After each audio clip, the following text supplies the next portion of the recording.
वाह, तो यह दोस्त तुम लोगों में सबसे अच्छा है। आवाज में छिपा उपहास और अहंकार स्पष्ट था। आंध्र प्रदेश के विशाखापत्तनम में भारतीय नौसेना के मार्कोस मार्कोस प्रशिक्षण अड्डे पर गर्मी का सूरज मानो आग उगल रहा था। डामर की सड़क पर गर्मी की लहरें उठ रही थीं और नमकीन समुद्री हवा, पसीने की गंध और भारी तनाव ने मिलकर हवा को बोझिल बना दिया था। संयुक्त भारत अमेरिकी अभ्यास के लिए आए अमेरिकी नेवी सील टीम के सदस्यों के बीच विशाल कद काठी वाले सार्जेंट ब्रायन ओकोनेल ने अपनी ठुड्डी से एक और इशारा करते हुए कहा। उसकी नजर लेफ्टिनेंट विक्रम सिंह राठौर पर थी, जो मार्कोस के युद्ध प्रशिक्षक थे। 28 साल के एक विशेष बल के जवान के हिसाब से उनका कद बहुत लंबा नहीं था। 178 सेंटीमीटर का सुगठित शरीर, लेकिन उनका पूरा बदन तराशे हुए इस्पात की तरह ठोस मांसपेशियों से ढका था और अनगिनत प्रशिक्षणों और वास्तविक लड़ाइयों के छोटे छोटे निशान उनके इतिहास की गवाही दे रहे थे। ब्रायन की तरह उनमें एक रसांत दबदबा नहीं था, लेकिन वह शांत समुद्र की सतह के नीचे छिपी विशाल धाराओं की तरह थे, जिनकी गहराई का अंदाजा लगाना मुश्किल था। विक्रम बिना कुछ कहे अपनी टावोटार 21 राइफल को साफ कर रहे थे। उनके बगल में खड़े मार्कोस टीम के साथी पेटी ऑफिसर अर्जुन नायर गुस्से से बोल पड़े, जबान संभाल कर सार्जेंट ओकोनेल, यह तुम्हारे घर का आंगन नहीं है। ब्रायन हंस पड़ा। उसके बगल में सुनहरे बालों को कसकर बांधे हुए अमेरिकी सैन्य चिकित्सक लेफ्टिनेंट सारा जॉनसन अपनी बाहें बांधे मजे से यह सब देख रही थीं। अरे शांत हो जाओ दोस्त, मैं तो बस यूं ही पूछ रहा था। मैं अमेरिका की राष्ट्रीय कुश्ती टीम का पूर्व सदस्य रहा हूं और मेरी नजर में तुम्हारा यह एसएस कुछ ज्यादा ही छोटा है। ऐसा लगता है हवा चले तो उड़ जाएगा। ब्रायन ने अपनी विशाल बाइसेप्स पर थपकी मारते हुए दिखावा किया। इस पर कुछ अमेरिकी सैनिक हंस पड़े। सारा ने भी अपने होठों के कोनों को हल्का सा सिकोड़कर उपहास में साथ दिया। लड़ाई शरीर से नहीं, दिमाग से लड़ी जाती है। लगता है तुम्हारा दिमाग सिर्फ दिखावे के लिए है, अर्जुन ने गुर्राते हुए कहा। ब्रायन मानो इसी का इंतजार कर रहा था और एक कदम आगे बढ़ा। 190 सेंटीमीटर से ज्यादा लंबे शरीर से निकलती वेबकाम में अर्जुन एक पल के लिए हिचकिचा गया। सही कहा, हम दिमाग और ताकत दोनों का इस्तेमाल करते हैं। तुम जैसे कमजोर लोग ही सिर्फ दिमाग पर जोर देते होंगे, है ना डार्लिंग? ब्रायन ने सारा की ओर देखकर आंख मारी। सारा ने कंधे उचकाते हुए जवाब दिया, ब्रायन सिर्फ ताकत का इस्तेमाल करता हुआ दिखता है, लेकिन लोगों को उकसाना उसकी खासियत है। सावधान रहना। उसकी आवाज शहद की तरह मीठी थी, लेकिन उसमें तेज कांटे छिपे थे। यह खुला मजाक था। मार्कोस कमांडो के चेहरे गुस्से से लाल हो गए। उनके जैसे स्वाभिमानी लोगों के लिए यह असहनीय अपमान था। प्रशिक्षण के प्रदर्शन को लेकर शुरू हुई मामूली तनातनी अब विस्फोट के कगार पर पहुंच गई थी। तब तक चुपचाप अपनी राइफल साफ कर रहे विक्रम अपनी जगह से उठे। उन्होंने नरमी लेकिन दृढ़ता से अपनी राइफल नीचे रखी और ब्रायन की ओर मुड़े। उनकी आंखों में गुस्से से ज्यादा एक ठंडे पर्यवेक्षक का भाव था। सार्जेंट ओकोनेल। विक्रम की आवाज धीमी और शांत थी, लेकिन उसमें इतना वजन था कि उसने प्रशिक्षण मैदान के सारे शोर को शांत कर दिया। ब्रायन, सारा और बाकी सभी जवानों की नजरें उन पर टिक गईं। मैं तुम्हारी शानदार शारीरिक क्षमता का सम्मान करता हूं, लेकिन काबिलियत जवान से नहीं, काम से साबित होती है। ओह, तो आखिरकार हीरो ने मुंह खोल ही दिया। तो क्या साबित करना चाहते हो? ब्रायन ने तुरंत जवाब दिया। वह इस पल का आनंद ले रहा था। विक्रम के धैर्य को तोड़ना और उसे उकसावे के मैदान में खींचना ही उसका मकसद था। विक्रम ने ब्रायन की आंखों में सीधे देखते हुए कहा, तुमने कहा था कि तुम्हारी खासियत कुश्ती है। हां, थोड़ा स्वाद चखना चाहोगे? ब्रायन के चेहरे पर आत्मविश्वास भरी मुस्कान फैल गई। उसने सोचा कि यह विक्रम को अखाड़े में धूल चटाकर पूरी मार्कोस यूनिट का घमंड तोड़ने का एक शानदार मौका है। ठीक है, तो यही सही। एक दोस्ताना मुकाबला होगा, दोनों टीमों के बीच एकता के लिए। विक्रम ने एकता शब्द पर जोर देते हुए कहा, लेकिन वहां मौजूद किसी ने भी इस बात को सच नहीं माना। यह सिर्फ एक दोस्ताना मुकाबला नहीं था, यह दो यूनिटों, दो आदमियों के स्वाभिमान की लड़ाई थी। अर्जुन ने चिंतित चेहरे के साथ विक्रम का हाथ पकड़ा। विक्रम सर, यह आदमी सच में राष्ट्रीय स्तर का पहलवान रहा है। वजन का भी बहुत फर्क है। इसके उकसावे में मत आइए। विक्रम ने अर्जुन के कंधे पर थपथपाते हुए हल्की सी मुस्कान दी। चिंता मत कर अर्जुन, मार्कोस हारने वाली लड़ाई नहीं लड़ता। उनकी आंखों में कोई हिचकिचाहट नहीं थी, बल्कि उनमें एक तरह की खुशी झलक रही थी, जैसे किसी भूखे शार्क को खून की गंध आ गई हो। सारा अपनी बाहें बांधे दिलचस्पी से विक्रम को ऊपर से नीचे तक देख रही थी। वह सोच रही थी कि इस छोटे कद के भारतीय में इस बेवजह के आत्मविश्वास का स्रोत क्या है। वह ब्रायन की ताकत और तकनीक को किसी से भी बेहतर जानती थी। यह आदमी 1 मिनट के अंदर अखाड़े में चीखने लगेगा, उसे पूरा यकीन था। ठीक है, यह हुई ना बात, ब्रायन ने ताली बजाते हुए कहा। आज शाम प्रशिक्षण के बाद इंडोर ट्रेनिंग सेंटर के अखाड़े में मिलते हैं। प्राथमिक चिकित्सा का बक्सा यह खूबसूरत डॉक्टर साहिबा तैयार रखेंगी। जब तुम रोओगे और गिड़गिड़ाओगे उसके लिए। उसने सारा के कंधे पर हाथ रखते हुए आंख मारी। मार्कोस कमांडो के चेहरे गुस्से से जल रहे थे, जबकि अमेरिकी सैनिक सीटी बजाकर और चिल्लाकर खुशी मना रहे थे। सूरज और भी तेज चमक रहा था। विशाखापत्तनम के समुद्र की लहरों की आवाज ही उन 2 आदमियों की जलती हुई नजरों के बीच की खामोशी को भर रही थी। यह सब कुछ की शुरुआत थी। स्वाभिमान की लड़ाई का पर्दा उठ चुका था, और इसका अंत किस त्रासदी और नए रिश्ते को जन्म देगा, इसका अंदाजा किसी को नहीं था। विक्रम को बस इतना महसूस हो रहा था कि बहुत लंबे समय बाद उसका दिल रोमांच से धड़क रहा था। एक शक्तिशाली प्रतिद्वंद्वी से मिलने का एक योद्धा का आदिम उत्साह। शाम को जब सूरज की तपिश थोड़ी कम हुई, नेवी का इंडोर ट्रेनिंग सेंटर दोनों देशों के जवानों के उत्साह से भर गया। बीच में रखे विशाल कुश्ती के अखाड़े के चारों ओर मार्कोस और नेवी सील के जवान अपनी अपनी तरफ बैठ गए थे। हवा में खिंचे हुए धनुष की डोरी जैसा तनाव था। ऊपर का बनियान उतारे हुए ब्रायन ओ'कोनेल एक चलता फिरता पहाड़ लग रहा था। चौड़े कंधे, उभरी हुई छाती की मांसपेशियां और एक वयस्क महिला की जांघ जितनी मोटी भुजाएं, उसका पूरा शरीर अपार शक्ति का प्रदर्शन कर रहा था। वह वार्म अप करते हुए लगातार आत्मविश्वास भरी मुस्कान बिखेर रहा था, और हर बार अमेरिकी खेमे से उत्साह की लहर दौड़ जाती। अखाड़े के पास खड़ी सारा ने ब्रायन को पानी की बोतल दी और उसके कान में कुछ फुसफुसाया। ब्रायन और जोर से हंसा और विक्रम की तरफ घमंड भरी नजरों से देखा। दूसरी तरफ खड़ा विक्रम तुलनात्मक रूप से छोटा लग रहा था, लेकिन उसका शरीर बिना किसी अतिरिक्त चर्बी के युद्ध के लिए तैयार ठोस मांसपेशियों से बना था। लंबे समय तक लहरों, कीचड़ और पहाड़ों में प्रशिक्षित उसका शरीर दिखावटी नहीं था, लेकिन किसी भी स्थिति में श्रेष्ठ प्रदर्शन करने के लिए एक पूरी तरह से समायोजित हथियार जैसा था।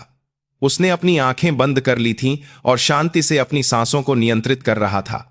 आसपास के शोर के बीच केवल वही तूफान के केंद्र की तरह शांत था। सर, आप सच में ठीक हैं? अर्जुन नायर ने सूखी हलक से पूछा। उसकी आंखों में अभी भी चिंता थी। इसका वार्म अप ही देखिए, यह कोई मजाक नहीं है, यह एक असली पेशेवर है। विक्रम ने धीरे धीरे अपनी आंखें खोली। उसकी आंखें साफ और ठंडी थीं। तकनीक मेरे पास भी है, तकनीक मेरे पास भी है अर्जुन, और हम तकनीक के साथ साथ जिगरा रखना भी सीखते हैं। विक्रम ने धीरे धीरे अपने कंधे घुमाकर वार्म अप करना शुरू किया। उसकी हरकतें बड़ी नहीं थीं, लेकिन लचीली और सधी हुई थीं। थोड़ी देर बाद दोनों पक्षों के कमांडरों की सहमति से एक अमेरिकी सीनियर पेटी ऑफिसर अखाड़े के बीच में रेफरी के रूप में खड़ा हुआ। नियम सीधे हैं। अगर दोनों कंधे 1 सेकंड से ज्यादा के लिए मैट को छूते हैं तो पिनफॉल से जीत होगी। हार मानने पर भी मुकाबला खत्म हो जाएगा। समय 5 मिनट, 1 राउंड। कोई भी गलत हरकत मना है। हाथ मिलाओ। ब्रायन आगे बढ़ा और विक्रम द्वारा बढ़ाए गए हाथ को लगभग कुचलने की ताकत से पकड़ा और उसके कान में फुसफुसाया, तुम्हारी 1-2 पतली हड्डियां मैं यादगार के तौर पर ले जाऊंगा। विक्रम ने बिना कुछ कहे पकड़े हुए हाथ पर जोर दिया। एक पल के लिए ब्रायन के चेहरे पर आश्चर्य का भाव आया। यह एक इस्पाती पकड़ थी, जैसे किसी विशाल चट्टान को पकड़ लिया हो। उसने अनजाने में ही अपनी भौहें सिकोड़ लीं। विक्रम हल्का सा मुस्कुराया, अपना हाथ छुड़ाया और पीछे हट गया। सीटी बजते ही ब्रायन एक जंगली जानवर की तरह झपटा। उसका विशाल शरीर अविश्वसनीय गति से आगे बढ़ा। उसका लक्ष्य साफ था, शुरू होते ही विक्रम को मैट पर पटक कर उसका हौसला तोड़ देना। दर्शक दीर्घा में बैठे अमेरिकी सैनिक पहले ही जीत की उम्मीद में चिल्लाने लगे थे, लेकिन विक्रम वहां था ही नहीं। जैसे ही ब्रायन का भारी भरकम टैकल हवा में गया, विक्रम ने अपने शरीर को थोड़ा सा घुमाकर ब्रायन के हमले को बेकार कर दिया। यह इतना हल्का और लचीला था जैसे कोई बुलफाइटर गुस्सैल साउंड के हमले से बच रहा हो। संतुलन खोकर आगे की ओर झुके ब्रायन की पीठ पकड़कर विक्रम ने तुरंत उसके गुरुत्वाकर्षण के केंद्र को बिगाड़ने की कोशिश की। लेकिन ब्रायन एक राक्षस था। उसने अपनी असाधारण कोर स्ट्रेंथ से गिरते हुए शरीर को जबरदस्ती रोक लिया और कोहनी से विक्रम के पेट पर जोरदार वार किया।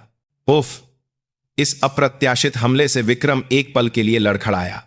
इस मौके का फायदा उठाते हुए ब्रायन ने घूमकर विक्रम की कमर पकड़ ली और उसे उठाकर मैट पर पटक दिया।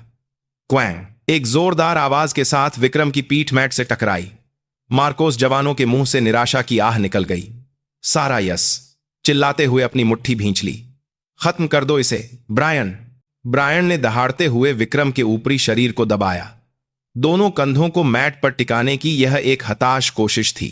20 किलो से ज्यादा का वजन का फर्क विक्रम को कुचल रहा था। विक्रम का चेहरा दर्द से बिगड़ गया।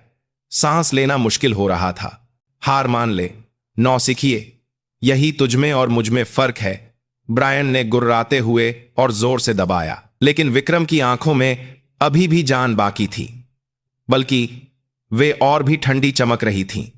वह अत्यधिक दर्द के बीच भी ब्रायन की ताकत की दिशा और उसके संतुलन को महसूस कर रहा था। जहां अपार शक्ति होती है, वहां हमेशा एक कमजोरी भी होती है।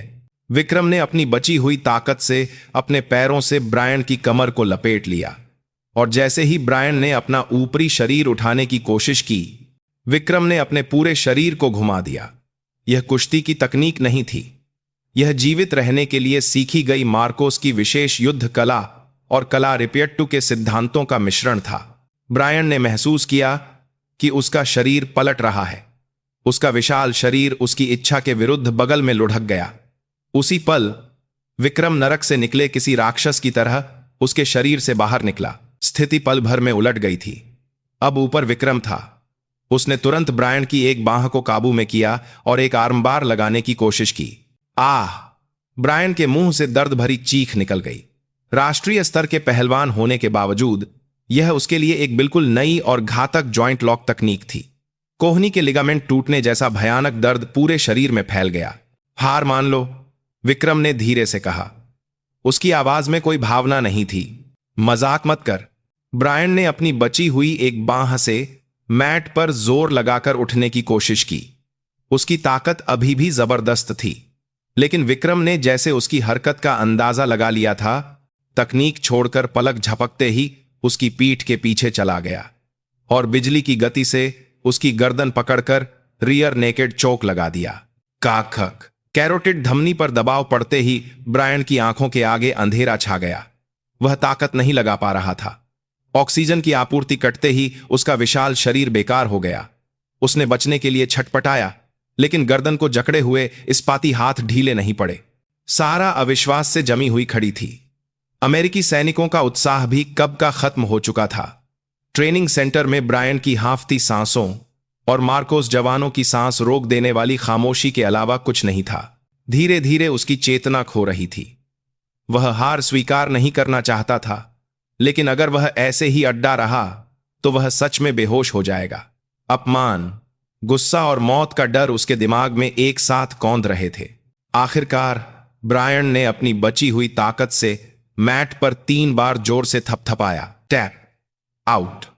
यह हार थी। संकेत देखते ही विक्रम ने तुरंत अपनी पकड़ ढीली की ओर खड़ा हो गया। खांस खांस! ब्रायन मैट पर गिरा हुआ जोर जोर से खांस रहा था। अपमान से उसका चेहरा लाल हो गया था। वह सिर उठाकर विक्रम को देखने की हिम्मत नहीं कर पा रहा था। उसकी जबरदस्त शारीरिक क्षमता और गौरव एक पल में चकनाचूर हो गए थे। विक्रम ने कुछ देर ब्रायन को देखा और फिर चुपचाप अपना हाथ बढ़ाया उसे उठाने के लिए, लेकिन ब्रायन ने उस हाथ को झटक दिया। मुझे जरूरत नहीं है।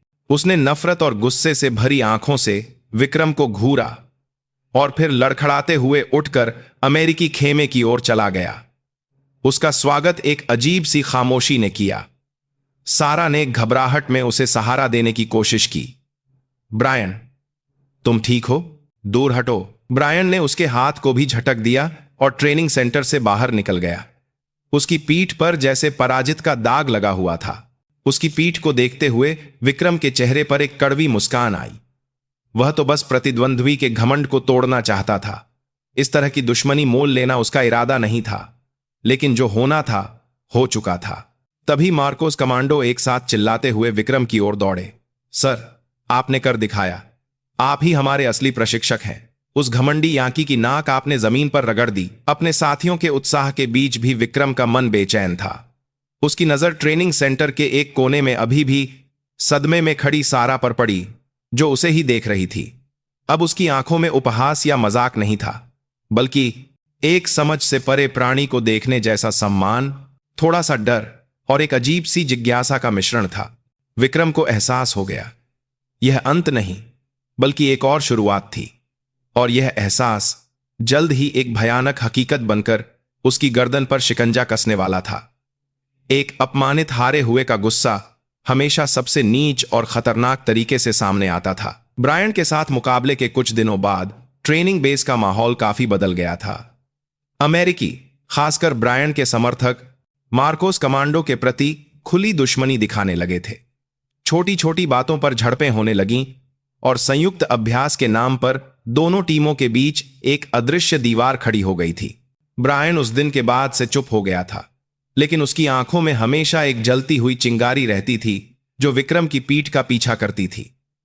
प्रशिक्षण में उसका रवैया पहले से कहीं ज्यादा आक्रामक और क्रूर हो गया था, खासकर क्लोज क्वार्टर कॉम्बैट।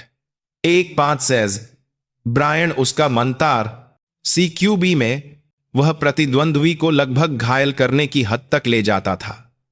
उसका गुस्सा सही रास्ता न पाकर एक टाइम बम की तरह उसके अंदर जमा हो रहा था, जो कभी भी फट सकता था। सारा जॉनसन भी उलझन में थी। उसे हमेशा ब्रायन के मजबूत और आत्मविश्वासी रूप ने आकर्षित किया था। उसका घमंड, जो उसे दुनिया का केंद्र बनाता था, उसे भी उसकी ताकत का ही एक हिस्सा लगता था। लेकिन उस दिन अखाड़े में उसे असहाय रूप से हारते देखने के बाद उसके विश्वास में दरारें पड़ने लगी थीं। उसे और भी ज्यादा परेशान करने वाला व्यक्ति विक्रम था। ब्रायन को हराने के बाद भी उसने न तो घमंड दिखाया और न ही अपने प्रतिद्वंद्वी का मजाक उड़ाया, बल्कि वह हमेशा की तरह चुपचाप अपने काम पर ध्यान केंद्रित करता रहा। प्रशिक्षण के दौरान वह सबसे सख्त और अनुशासित प्रशिक्षक होता था, लेकिन आराम के समय में वह अपने साथियों के साथ घुल मिल जाता था और एक साधारण मुस्कान बिखेरता था। उसकी ताकत दिखावे के लिए नहीं, बल्कि खुद को और अपने साथियों को बचाने के लिए एक मजबूत ढाल और एक तेज तलवार थी। सारा अनजाने में ही खुद को बार बार विक्रम को देखते हुए पाती और घबरा जाती। फिर एक दिन संयुक्त अभ्यास के अंतिम चरण, एक व्यापक समुद्री घुसपैठ अभ्यास की योजना की घोषणा की गई। यह एक उच्च कठिनाई वाला अभ्यास था, जिसमें घने अंधेरे का फायदा उठाकर हाई स्पीड इन्फ्लेटेबल बोट रीब से एक लक्ष्य द्वीप पर पहुंचना, पानी के नीचे से घुसपैठ करके तटीय सुरक्षा को निष्क्रिय करना और अंतिम लक्ष्य दुश्मन के संचार सुविधा को नष्ट करने के बाद वापस लौटना था। इस अभ्यास की सफलता, जो एक वास्तविक मिशन जैसा था, पर दोनों टीमों का अंतिम मूल्यांकन निर्भर करता था। ब्रीफिंग रूम में जमा हुए जवानों के बीच तनाव का माहौल था। मार्कोस और सील्स को 2 हमलावर समूहों में विभाजित किया गया था, जो अलग अलग मार्गों से घुसपैठ करने वाले थे। संयोग से विक्रम के नेतृत्व वाले अल्फा समूह और ब्रायन के ब्रावो समूह को मुख्य भूमिकाएं दी गईं। मिशन ब्रीफिंग दे रहे मार्कोस ऑपरेशन ऑफिसर ने स्क्रीन पर लक्ष्य द्वीप की सैटेलाइट तस्वीरें और नक्शे दिखाए। अल्फा समूह पूर्वी तट, कोडनेम गरुड़ पॉइंट से घुसपैठ करेगा। पानी उथला है और चट्टानें बहुत हैं, इसलिए यह सबसे खतरनाक रास्ता है, लेकिन दुश्मन की निगरानी भी यहां सबसे कमजोर होने की उम्मीद है।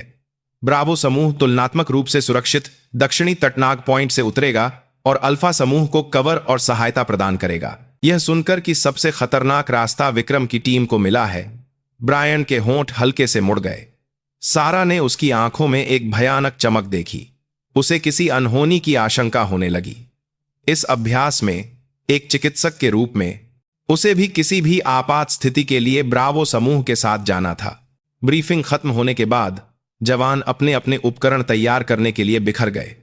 विक्रम मिशन के नक्शे को देखते हुए घुसपैठ के रास्ते की फिर से जांच कर रहा था। तभी सारा धीरे से उसके पास आई। लेफ्टिनेंट राठौर, विक्रम ने सिर उठाया। यह सारा थी। वह कुछ दिन पहले वाली घमंडी और ठंडी लड़की से अलग कुछ बेचैन लग रही थी। क्या बात है लेफ्टिनेंट जॉनसन? ब्रायन से सावधान रहना, सारा ने आसपास देखते हुए धीरे से कहा। विक्रम ने हैरानी से उसे देखा। क्या मतलब? मुझे ठीक से नहीं पता, लेकिन उसकी आंखों में कुछ ठीक नहीं है। वह हार मानने वाला आदमी नहीं है। खासकर तुमसे मिली हार का अपमान वह कभी नहीं भूलेगा। यह अभ्यास खतरनाक है। अंधेरा समुद्र और ऊबड़ खाबड़ जमीन, कुछ भी हो सकता है। विक्रम ने कुछ देर सारा की आंखों में देखा। उसकी आंखों में सच्ची चिंता थी। अपने प्रेमी के खिलाफ उसे आगाह करना अजीब था, लेकिन विक्रम ने बस शांति से सिर हिलाया। सलाह के लिए शुक्रिया, लेकिन चिंता मत करो।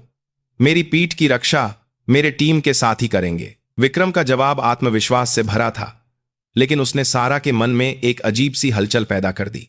टीम? वह हमेशा खुद से पहले अपनी टीम के बारे में सोचता था। यह ब्रायन के ठीक विपरीत था, जो हमेशा खुद को आगे रखता था। उस रात मिशन की तैयारी में व्यस्त हैंगर के एक कोने में ब्रायन अपनी टीम के दो साथियों के साथ गंभीर चेहरे से बात कर रहा था। योजना समझ गए ना? दुर्घटना कभी भी कहीं भी हो सकती है। खासकर जिस गरुड़ पॉइंट से वे लोग घुसपैठ कर रहे हैं, वहां धाराएं तेज हैं और चट्टानें बहुत हैं। एक छोटी सी गलती पूरी टीम को खतरे में डाल सकती है। ब्रायन ने एक कुटिल मुस्कान के साथ कहा। लेकिन सार्जेंट, अगर कुछ गलत हो गया तो हम भी खतरे में पड़ सकते हैं। एक टीम के सदस्य ने हिचकिचाते हुए अपनी बात अधूरी छोड़ दी तो ब्रायन का चेहरा ठंडा पड़ गया। चुप रहो, यह एक आदेश है। एक मामूली भारतीय के कारण हमारी महान सील टीम की प्रतिष्ठा पर दाग लगा है। उसे इसकी कीमत चुकानी होगी। हमें यह साबित करना होगा कि हम उनसे बेहतर हैं। एक दुर्घटना का नाटक करके बस उस प्रशिक्षक को ठिकाने लगा दो तो वे लोग अपने आप टूट जाएंगे। उसकी आवाज में पागलपन का एक अंश था। वह विक्रम को खत्म करने के लिए अपने साथियों की सुरक्षा को भी नजरअंदाज करने को तैयार था। कुछ दूरी पर अपने उपकरण तैयार कर रही सारा ने संयोग से उनकी बातचीत के कुछ अंश सुन लिए। दुर्घटना, गरुड़ पॉइंट ठिकाने लगाना, ये भयानक शब्द उसके दिमाग में बैठ गए। उसका दिल ठंडा पड़ गया। उसे यकीन हो गया कि ब्रायन सच में कुछ हल्का रहा, भयानक करने की योजना बना रहा है। उसने सोचा कि उसे तुरंत कमांडर को यह बताना चाहिए, लेकिन उसके पास कोई सबूत नहीं था। अगर वह जल्दबाजी में कुछ कहती तो यह अपने प्रेमी पर झूठा आरोप लगाने जैसा हो सकता था और वह खुद मुश्किल में पड़ सकती थी। सबसे बढ़कर उसे डर था कि गुस्से में ब्रायन क्या कर बैठेगा। सारा दुविधा में थी। तभी मिशन पर जाने का आदेश आया। सभी जवान बोर्डिंग के लिए तैयार। जवान तेजी से अपनी अपनी जगह जाने लगे। विक्रम अल्फा समूह को लेकर एक काली रिब में सवार हुआ। उसने आखिरी बार ब्रावो समूह की ओर देखा। वहां अंधेरे में भी ब्रायन की नफरत से भरी आंखें और डर और दुविधा से पीला पड़ा सारा का चेहरा दिखाई दे रहा था। इंजन के शोर ने रात की खामोशी को तोड़ दिया और हाई स्पीड बोट अंधेरे में फिसलने लगी। विशाखापत्तनम का रात का समुद्र सब कुछ निगल जाने को तैयार, शांत और काला था। एक तूफान आ रहा था। एक बड़ी त्रासदी की प्रस्तावना उस स्याह लहरों पर चुपचाप लिखी जा रही थी। विक्रम आने वाले खतरे को भांप रहा था, फिर भी उसने अपनी किस्मत का सामना करने का फैसला किया। यही मार्कोस का तरीका था। विशाखापत्तनम की रात का समुद्र स्याही की तरह गहरा और ठंडा था। चांद की रोशनी भी बादलों में छिपी थी, जिससे कुछ भी देख पाना मुश्किल था। विक्रम के नेतृत्व वाली अल्फा समूह की हाई स्पीड बोट रीब न्यूनतम शोर के साथ चुपके से लहरों पर फिसल रही थी।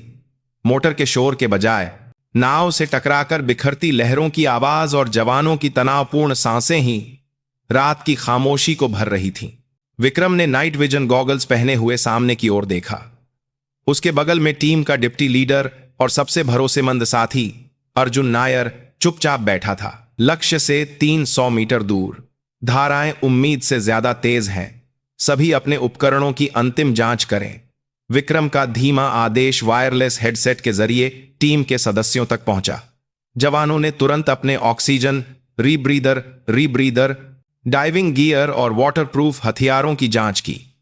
अंधेरे में भी सालों के प्रशिक्षण से उनके शरीर में बसी हरकतें बिना किसी गलती के हो रही थीं।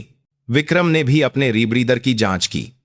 प्रेशर गेज सामान्य था और सांस लेने की कोशिश करने पर थोड़ा प्रतिरोध महसूस हुआ, लेकिन उसने इसे शुरुआती जांच की एक सामान्य बात मानकर नजरअंदाज कर दिया। उसका पूरा ध्यान सिर्फ इस बात पर था कि गरुड़ पॉइंट की खतरनाक चट्टानी पट्टी को सुरक्षित रूप से कैसे पार किया जाए। पानी में उतरने में 10 सेकंड। 5, 4, 3, 2, 1। प्रवेश। एक मूक संकेत के साथ अल्फा समूह के जवान एक एक करके ठंडे रात के समुद्र में कूद गए। यह एक अत्यधिक प्रशिक्षित शांत घुसपैठ थी जिसमें छपाक की आवाज भी नहीं हुई। समुद्र के अंदर जाते ही दुनिया का सारा शोर गायब हो गया। केवल अपने दिल की धड़कन और रीब्रीदर से आती नियमित सांसों की आवाज ही कानों में गूंज रही थी। पानी के नीचे दृश्यता बहुत खराब थी। टॉर्च की रोशनी भी तैरते कणों से बिखर रही थी, जिससे कुछ मीटर आगे देख पाना भी मुश्किल था। विक्रम ने पानी के नीचे कंपास और डेप्थ गेज के सहारे टीम का नेतृत्व किया। उसके पीछे चल रहे जवान केवल आगे वाले के फिन्स से बनते धुंधले बुलबुलों और कैमलाइट की हल्की रोशनी के सहारे अपनी स्थिति बनाए हुए। आज जय गरुड़ पॉइंट की चट्टानी पट्टी अपनी प्रतिष्ठा के अनुरूप ही थी। तलवार की धार जैसी नुकीली चट्टानें भूतों की तरह खड़ी थीं और अप्रत्याशित धाराएं उनके शरीरों को बेरहमी से हिला रही थीं। यह एक खतरनाक हिस्सा था जहां लाइन से भटकने या चट्टान से टकराने पर गंभीर चोट लग सकती थी। विक्रम कुशलता से धाराओं के प्रवाह को पढ़ते हुए सबसे सुरक्षित रास्ता खोज रहा था, लेकिन तभी उसे सांस लेते समय महसूस हुआ कि जो प्रतिरोध उसने पहले महसूस किया था वह सूक्ष्म रूप से लेकिन निश्चित रूप से बढ़ रहा था। एक पल के लिए उसके दिमाग में एक अशुभ विचार कौंधा। उसने जल्दी से अपनी कलाई पर लगे गेज को देखा। ऑक्सीजन की सांद्रता और दबाव के आंकड़े अभी भी सामान्य सीमा में थे। क्या यह मेरा वहम है? क्या मैं ज्यादा तनाव में हूं? उसने चिंता को दूर करने की कोशिश की और फिर से सामने ध्यान केंद्रित किया, लेकिन कुछ ही देर बाद उसकी सांसें और तेज होने लगीं, जैसे कोई धीरे धीरे उसका गला घोंट रहा हो। ठंडे पसीने की बूंदें उसके डाइविंग मास्क के अंदर बहने लगीं। उसने फिर से गेज देखा। इस बार भी आंकड़े सामान्य थे, लेकिन उसका शरीर स्पष्ट रूप से खतरे का संकेत दे रहा था। उसे एहसास हो गया कि उसके रीब्रीदर में कोई सूक्ष्म समस्या है। इस बीच दक्षिणी नाग पॉइंट के सुरक्षित जल क्षेत्र से यात्रा कर रही ब्रावो समूह की रिब में ब्रायन बेचैनी से अपनी घड़ी देख रहा था। उसकी योजना के अनुसार अब तक विक्रम के रीब्रीदर में समस्या शुरू हो जानी चाहिए थी। उसने मिशन से ठीक पहले उपकरणों की जांच के दौरान मची अफरा तफरी का फायदा उठाकर विक्रम के रीब्रीदर के ऑक्सीजन सप्लाई वाल्व में एक बहुत ही सूक्ष्म बाहरी कण डाल दिया था। शुरुआत में यह सामान्य रूप से काम करता हुआ प्रतीत होता, लेकिन पानी के दबाव और लगातार उपयोग से वह कण धीरे धीरे वाल्व को बंद कर देता, जिससे अंततः ऑक्सीजन की आपूर्ति रुक जाती। यह एक दुर्घटना के रूप में पेश करने का एक सटीक तरीका था। इतनी शांति क्यों है? अल्फा समूह से कोई खबर नहीं आई? ब्रायन ने बेचैनी से संचार ऑपरेटर से पूछा। अभी तक कोई रिपोर्ट नहीं है सार्जेंट। उसके बगल में बैठी सारा का पूरा ध्यान ब्रायन के अजीब व्यवहार पर था। उसने ब्रायन की नजरों का पीछा किया, जो अंधेरे समुद्र के उस पार गरुड़ पॉइंट की ओर थीं, जहां अल्फा समूह ने घुसपैठ की थी। ब्रीफिंग रूम में सुनी गई उसकी भयानक फुसफुसाहट उसके कानों में गूंज रही थी। दुर्घटना कभी भी हो सकती है। क्या उसने सच में कुछ कर दिया? सारा का दिल जोर जोर से धड़कने लगा, लेकिन बिना किसी आप हैरान दुर्घटने लगा सबूत या यकीन के वह कुछ नहीं कर सकती थी। वह बस यही उम्मीद कर रही थी कि उसकी आशंका गलत साबित हो। वापस गरुड़ पॉइंट के पानी के नीचे विक्रम की हालत तेजी से बिगड़ रही थी। अब हर सांस के साथ उसके फेफड़ों में चुभन जैसा दर्द हो रहा था। उसकी आंखों के आगे अंधेरा छा रहा था और चक्कर आ रहे थे। ऑक्सीजन की कमी एक विशेष बल के जवान के लिए यह मौत की सजा के बराबर था। गेज क्यों लगातार सामान्य रीडिंग दिखा रहा है? शायद सेंसर के साथ ही छेड़छाड़ की गई थी या किसी बहुत ही चालाकी से खराबी पैदा की गई थी। उसने अर्जुन नायर को हाथ के संकेत से उपकरण की खराबी के बारे में बताने की कोशिश की, लेकिन ठीक उसी पल घुसपैठ के लक्ष्य एक विशाल तटीय चट्टान की काली छाया सामने दिखाई दी। बस आखिरी बाधा पार करनी थी और वे सतह पर पहुंच सकते थे।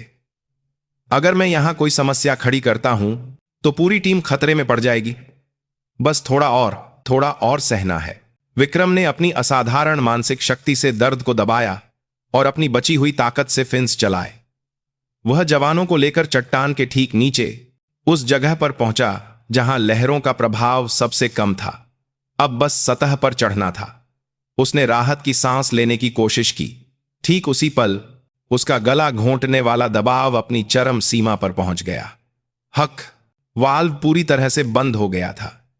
एक कतरा हवा भी उसके फेफड़ों में नहीं जा रही थी, जैसे वह एक वैक्यूम में फंस गया हो। दम घुटने का एक भयानक एहसास उसके पूरे शरीर पर हावी हो गया। उसकी कलाई पर लगा गेज पागलों की तरह लाल चेतावनी बत्ती चमकाने लगा। लेकिन अब बहुत देर हो चुकी थी। उसकी हरकत रुकते ही सबसे पहले उसके ठीक पीछे चल रहे अर्जुन ने यह महसूस किया। उसे एहसास हो गया कि विक्रम की हालत गंभीर है और वह उसके पास गया। विक्रम ने हताशा में अपने गले की ओर इशारा करते हुए संकट का संकेत दिया। अंधेरे और ठंडे समुद्र में तटीय चट्टान के नीचे मार्कोस का सर्वश्रेष्ठ प्रशिक्षक मौत के साये का सामना कर रहा था। सतह बस कुछ ही मीटर ऊपर थी, लेकिन यह दूरी स्वर्ग और नर्क जितनी लंबी लग रही थी। उसकी आंखों में अपने साथियों के घबराए हुए चेहरे और सतह पर टूटती चांद की धुंधली रोशनी कौंध रही थी। उसकी चेतना धीरे धीरे लुप्त हो रही थी। अध्याय का अंत इसी निर्णायक क्षण पर हुआ जब उसका जीवन दांव पर लगा था। जिस पल विक्रम का रीब्रीदर पूरी तरह से बंद हुआ, सबसे पहले प्रतिक्रिया अर्जुन नायर ने दी। उसने बिना किसी हिचकिचाहट के अपना सहायक रेगुलेटर निकाला और विक्रम के मुंह में लगाने की कोशिश की, लेकिन विक्रम ने सिर हिलाकर उसे पीछे धकेल दिया। इस तरह की तेज धाराओं में एक ही रेगुलेटर साझा करना दोनों की जान को खतरे में डाल सकता था। इसके बजाय विक्रम ने हाथ के संकेत से आपात स्थिति की सूचना दी और खुद को छोड़कर बाकी सभी जवानों को पहले सतह पर चढ़कर चट्टान पर अपनी स्थिति सुरक्षित करने का आदेश दिया। यह एक लीडर की सहज प्रवृत्ति थी। उसकी अपनी जान से ज्यादा टीम की सुरक्षा और मिशन पूरा करना महत्वपूर्ण था। जवान हिचकिचाए, लेकिन उसके दृढ़ आदेश का पालन करने के अलावा कोई चारा नहीं था। जब तक जवान सतह की ओर बढ़ रहे थे, विक्रम अपने फेफड़ों में बची आखिरी हवा के सहारे दर्द सहता रहा। उसकी आंखों के आगे अंधेरा छा रहा था और फिर रोशनी हो रही थी। मौत का साया उसकी ठुड्डी तक पहुंच चुका था। ठीक उसी समय ब्रावो समूह की रिब से एक घबराहट भरी रेडियो कॉल आई। यह ब्रायन की आवाज थी। कंट्रोल, यह ब्रावो है। गरुड़ पॉइंट के पास एक अज्ञात रोशनी देखी गई है। दुश्मन के हमले का संदेह है। हम अल्फा समूह की मदद के लिए तुरंत उस स्थान पर जा रहे हैं। कंट्रोल रूम में बैठे लोग इस अप्रत्याशित स्थिति से कुछ देर के लिए हैरान हुए, लेकिन अपने साथियों की मदद करने के ब्रायन के बहादुरी भरे फैसले को रोकने का कोई कारण नहीं था। ठीक है ब्रावो, तेजी से आगे बढ़ो और स्थिति की रिपोर्ट दो। सारा का दिल दहल गया। अज्ञात रोशनी, यह झूठ था। इस घने अंधेरे में ऐसा कुछ दिख ही नहीं सकता था। वह यह देखने जा रहा था कि उसकी योजना सफल हुई या नहीं, और अगर कोई सबूत बचा हो तो उसे मिटाने जा रहा था। तुम पागल हो गए हो ब्रायन, वह एक खतरनाक इलाका है, सारा ने उसका हाथ पकड़ते हुए चिल्लाया। लेकिन ब्रायन की आंखें पागलपन से चमक रही थीं। यही तो मौका है सारा, जब वे लोग खतरे में होंगे तब हम हीरो की तरह वहां पहुंचेंगे। यह दिखाने का मौका है कि असली बेस्ट कौन है। उसने सारा का हाथ झटक दिया और नाविक को चिल्लाया। पूरी रफ्तार से गरुड़ पॉइंट की ओर रिब जोरदार आवाज के साथ मुड़ी। सारा डर के मारे हिलती हुई नाव पर अपना संतुलन नहीं बना पा रही थी। उसे एहसास हो गया था कि ब्रायन का पागलपन क्या भयानक परिणाम लाएगा, लेकिन अब इस बेलगाम ट्रेन को रोकने का कोई तरीका नहीं था। जैसे ही ब्रावो समूह की रिब गरुड़ पॉइंट की खतरनाक चट्टानी पट्टी में घुसी, सतह पर चढ़कर चट्टान से चिपके अल्फा समूह के जवानों ने उसे देख लिया। अपनी ही टीम है, ब्रावो समूह है, अर्जुन चिल्लाया। लेकिन उनकी राहत पल भर की थी। रिब द्वारा बनाई गई विशाल लहरों और पानी के नीचे के भंवर ने विक्रम को अपनी चपेट में ले लिया, जो अभी अभी आपातकालीन चढ़ाई की कोशिश कर रहा था। ओह, ऑक्सीजन की कमी से पहले ही कमजोर हो चुके विक्रम का शरीर जोरदार लहरों में बहकर एक नुकीली चट्टान से जा टकराया। उसके कंधे में एक भयानक दर्द उठा। स्थिति यहीं खत्म नहीं हुई। ब्रावो समूह का नाविक अंधेरे और तेज लहरों में चट्टानों की सही स्थिति का अंदाजा नहीं लगा पाया। खतरा, हटो! अल्फा समूह के जवान चिल्लाए, लेकिन बहुत देर हो चुकी थी। ख्वैंग की भयानक आवाज के साथ रिब का किनारा पानी के नीचे छिपी एक विशाल चट्टान से टकरा गया। जबरदस्त टक्कर से नाव पर मौजूद जवान अपना संतुलन खोकर गिर पड़े और उसी पल किनारे पर खड़ी सारा एक चीख के साथ नाव से बाहर गिर गई। सारा! ब्रायन चीखा। सारा का सिर हवा में नाव की रेलिंग से और फिर पानी के ऊपर निकली एक नुकीली चट्टान से टकराया। वह एक छोटी सी चीख भी नहीं निकाल पाई और बेहोश होकर ठंडे समुद्र में डूबने लगी। सब कुछ एक पल में नरक में बदल गया। नाव की टक्कर, घायलों की कराहें और सारा का गिरना। ब्रायन अपनी ही बनाई तबाही के बीच में जम गया था। उसकी बदला लेने की भावना और घमंड ने आखिरकार उस औरत को भी मौत के मुंह में धकेल दिया था जिसे वह प्यार करता था। वह बस उस काले पानी को देखता रहा जहां सारा गायब हुई थी और कुछ नहीं कर सका। लेकिन उस पल पानी के नीचे से सब कुछ देखने वाला एक व्यक्ति था। चट्टान से टकराकर कंधे में भयानक दर्द महसूस करते हुए भी अपनी चेतना की आखिरी डोर को पकड़े हुए विक्रम। उसने बेहोश होकर डूबती सारा की छवि को अपनी धुंधली नजरों से साफ साफ देखा था। उसके दिमाग में जटिल गणनाएं चलने लगीं। अपनी हालत, बची हुई ऑक्सीजन धारा की दिशा, सारा की स्थिति, बचने की संभावना लगभग शून्य थी। लेकिन वह हिचकिचाया नहीं। विक्रम ने अपनी बची हुई आखिरी ताकत से अर्जुन की ओर तैरा और अपनी कमर पर बंधी छोटी आपातकालीन एयर सिलेंडर स्पेयर एयर को निकालकर अर्जुन के हाथ में थमा दिया। टीम का ख्याल रखना, उसकी आंखों ने यही कहा। अर्जुन ने उसे रोकने के लिए हाथ बढ़ाया, लेकिन विक्रम पहले ही मुड़ चुका था। जैसे जमीन पर कोई धावक आखिरी स्प्रिंट लगाता है, उसने अपनी जिंदगी की बची हुई सारी ऊर्जा को जलाकर उस गहरे अंधेरे में छलांग लगा दी जहां सारा डूब रही थी। अपनी जान को दांव पर लगाकर एक बचाव के लिए, अपनी जान जोखिम में होने के बावजूद उस औरत को बचाने के लिए जिसने उसका मजाक उड़ाया था, वह बिना किसी हिचकिचाहट के मौत की ओर भी गहरी खाई में कूद गया था। सतह पर तबाही का मंजर था, जबकि पानी के नीचे एक आदमी का वीरतापूर्ण संघर्ष शुरू हो चुका था। ब्रायन बस असहाय होकर अपने किए के भयानक परिणाम को देख रहा था। फेफड़ों के फटने जैसा दर्द, ऑक्सीजन की कमी से आंखों के सामने अंधेरा छा रहा था, जैसे वह एक सुरंग से देख रहा हो।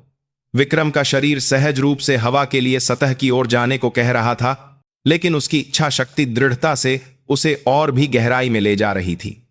उसे बचाना है। बस यही एक विचार उसकी बुझती हुई चेतना को जलाए हुए था। टॉर्च के बिना स्याह समुद्र में वह केवल अपनी इंद्रियों के सहारे सारा को ढूंढ रहा था। उसकी धुंधली सिलुएट, पानी का बहाव और मौत को महसूस करने वाले एक योद्धा की असाधारण अंतर्ज्ञान। आखिरकार उसकी उंगलियों ने एक मुलायम कपड़े को छुआ। यह सारा की लड़ाकू वर्दी थी। उसने तुरंत उसके शरीर को अपनी ओर खींचा। बेहोश होने के कारण उसका शरीर एक निर्जीव गुड़िया की तरह भारी था। ऊपर से उसके उपकरण शैवाल और चट्टानों में उलझे हुए थे, जिससे ऊपर जाना मुश्किल था। समय नहीं था। विक्रम ने अपनी जांघ पर बंधा चाकू निकाला। लगभग कुछ भी न देख पाने की स्थिति में उसने केवल अपने स्पर्श के सहारे उलझे हुए बेल्ट और रस्सियों को काटना शुरू किया। हर बार जब चाकू चलता, ऐसा लगता जैसे उसकी जिंदगी भी कट रही हो। आखिरकार सारा का शरीर आजाद हो गया। विक्रम ने उसे अपनी छाती से लगाया और पागलों की तरह फिंस चलाए। सतह की ओर, रोशनी की ओर, जिंदगी की ओर। उसकी मांसपेशियां अपनी सीमा पार कर चुकी थीं और उसका दिमाग काम करना बंद करने वाला था। उसकी आंखों के सामने उसकी मां का चेहरा, पहले शहीद हुए साथियों की तस्वीरें किसी फिल्म की तरह गुजर गईं। क्या यह अंत है चेतना खोने से ठीक पहले?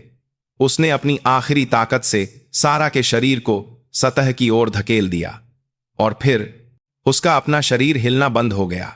धीरे धीरे, बहुत धीरे धीरे वह फिर से गहरी खाई में डूबने लगा। फुसस सतह पर सारा का शरीर उभरा और लगभग उसी समय पानी से निकले अर्जुन नायर ने उसे पकड़ लिया। वह विक्रम से आपातकालीन एयर सिलेंडर लेने के तुरंत बाद टीम को स्थिति सौंपकर उसके पीछे आ गया था। Sir, Vikram sir. अर्जुन ने सारा को दूसरे जवानों को सौंपकर फिर से पानी में छलांग लगा दी। कुछ ही देर बाद वह बेजान विक्रम को सहारा देकर सतह पर वापस आया।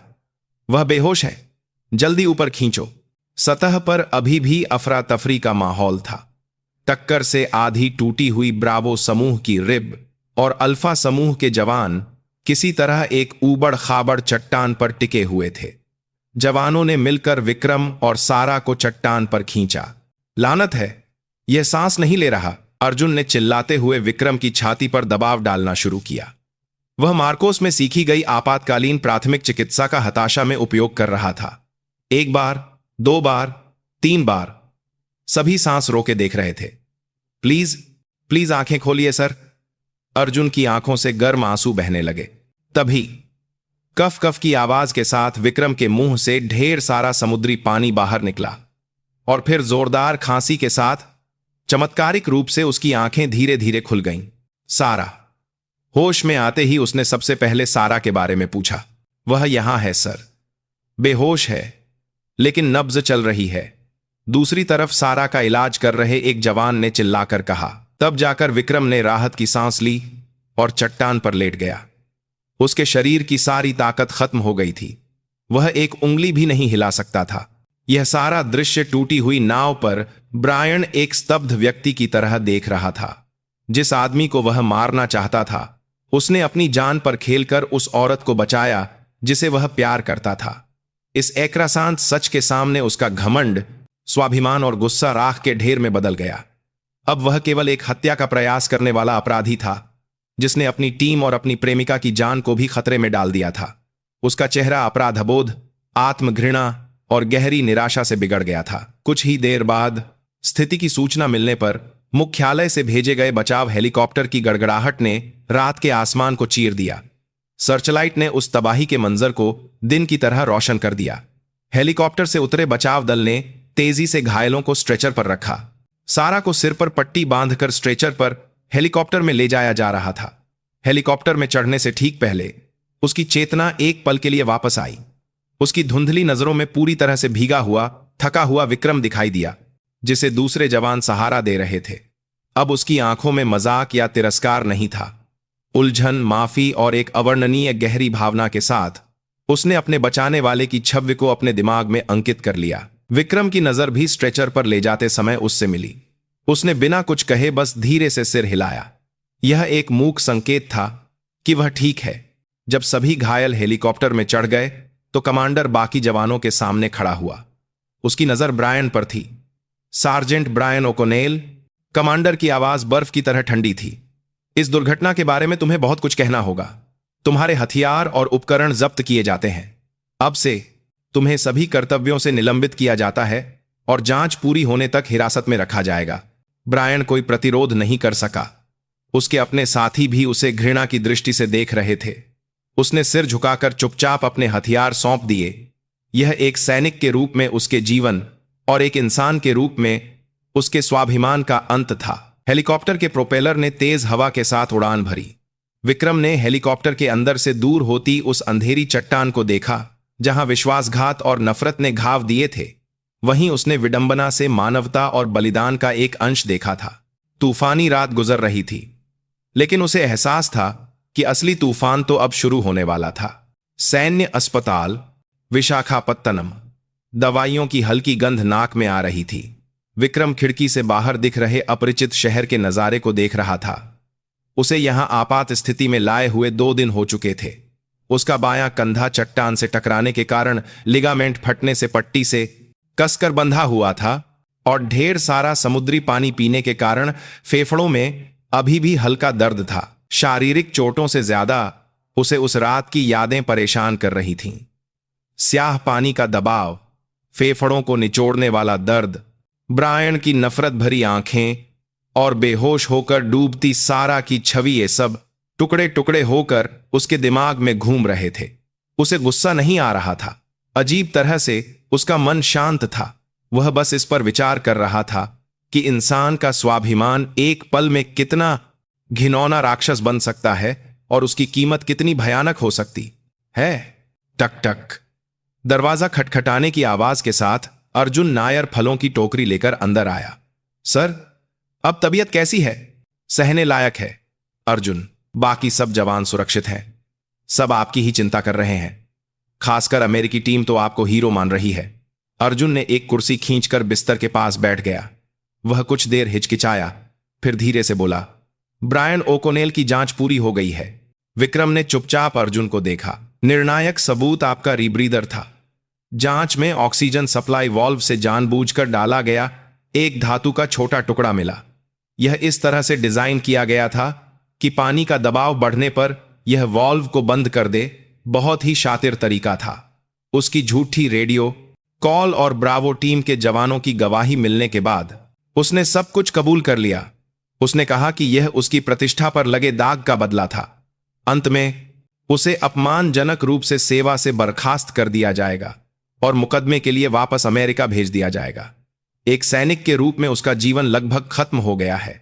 यह एक समय के शीर्ष विशेष बल के जवान का एक दयनीय अंत था। विक्रम कड़वाहट महसूस किए बिना नहीं रह सका। और लेफ्टिनेंट सारा जॉनसन कैसी हैं? वह दूसरे कमरे में भर्ती हैं। सिर में चोट लगी थी, लेकिन शुक्र है कि ज्यादा गंभीर नहीं है। सुना है जल्द ही उन्हें छुट्टी मिल जाएगी। ठीक उसी समय कमरे का दरवाजा बहुत धीरे से, लगभग बिना आवाज के, थोड़ा सा खुला। दरवाजे की दरार से जो चेहरा दिखा वह मरीजों के कपड़े पहने सारा का था। वह बेचैनी से अंदर आने और न आने के बीच झिझक रही थी। अर्जुन समझदारी से अपनी जगह से उठ गया। मैं जरा बाहर होकर आता हूं। अर्जुन के जाने के बाद कमरे में एक अजीब सी खामोशी छा गई। सारा सिर झुकाए बिस्तर के पास आने की हिम्मत नहीं कर पा रही थी और दरवाजे पर ही खड़ी थी। कुछ दिन पहले वाली उसकी आत्मविश्वास और घमंड भरी छवि गायब थी। तुम ठीक हो? खामोशी को विक्रम ने तोड़ा। उसने यथासंभव नरम आवाज में पूछा। उसकी आवाज सुनकर सारा के कंधे कांप उठे। उसने आखिरकार सिर उठाया। उसकी आंखें लाल थीं। मुझे माफ कर दो। उसकी आवाज कांप रही थी। मुझे सच में माफ कर दो। मैंने तुम्हारे साथ बहुत गलत किया। मैंने उसे उकसाया, तुम्हारा मजाक उड़ाया, और यह जानते हुए भी कि वह कुछ गलत करने की योजना बना रहा है, मैं उसे रोक नहीं पाई। वह आगे कुछ नहीं कह सकी और अपने होंठ काट लिए। पश्चाताप और अपराधबोध उसे कुचल रहे थे। विक्रम ने धीरे धीरे अपना ऊपरी शरीर उठाया। कंधे के दर्द से उसने एक पल के लिए अपना चेहरा सिकोड़ा, लेकिन फिर शांत होकर सारा को सीधे देखा। यह तुम्हारी गलती नहीं थी। नहीं, यह मेरी गलती थी।